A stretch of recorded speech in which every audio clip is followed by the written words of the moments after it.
Hello বন্ধুরা, creative blog থেকে আপনাদের স্বাগত জানাই। আমরা আজকে ভাত পিঠে বানাবো। তার জন্য এক বাটি ভাত নিয়ে নিয়েছি, গ্রেট করে নেব। তিনটে কাঁচা লঙ্কা, পরিমাণ মতো লবণ। এবার আমরা গ্রেট করে নেব। এই দেখুন বন্ধুরা, আমরা এটা পেস্ট করে নিয়েছি।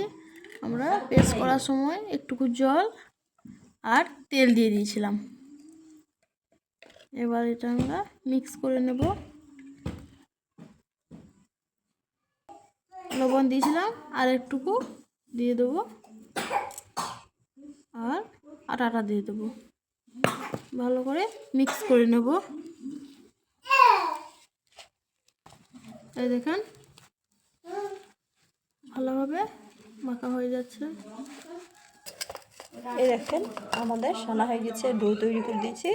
এবার আমরা উপরে সাদা তেল দিয়ে দেবো, খানিকক্ষণের জন্য ঢেকে এটাকে রেখে দেবো। ঢেকে দেবো আবার।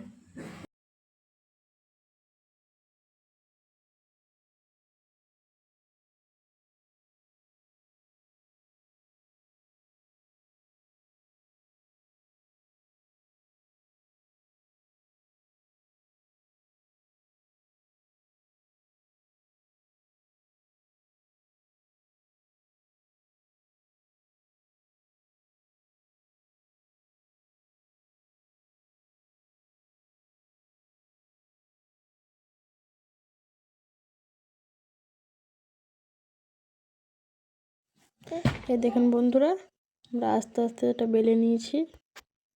এবার একটা গ্লাসের সাহায্যে কেটে নেব। দেখুন আস্তে আস্তে কেটে নিয়েছি। দেখুন আমাদের এগুলো কাটা হয়ে গেছে।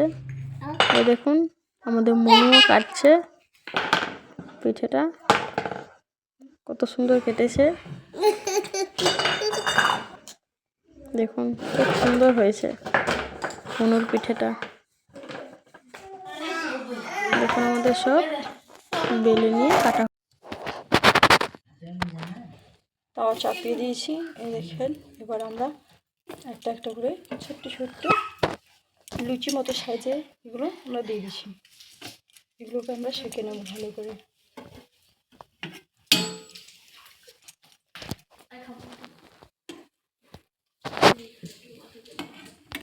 এবার আমরা পাল্টে নেব।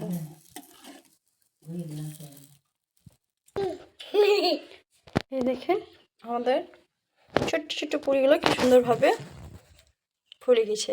এবার আমরা তুলে নেব। এই দেখেন আমাদের ভাত পিঠে কি সুন্দরভাবে সুস্বাদুভাবে তৈরি হয়ে গেছে। একবার খেয়ে দেখবেন, খুব সুন্দর লাগবে। লাইক করবেন, কমেন্ট করবেন, শেয়ার করবেন এবং বেল আইকন প্রেস করতে ভুলবেন না।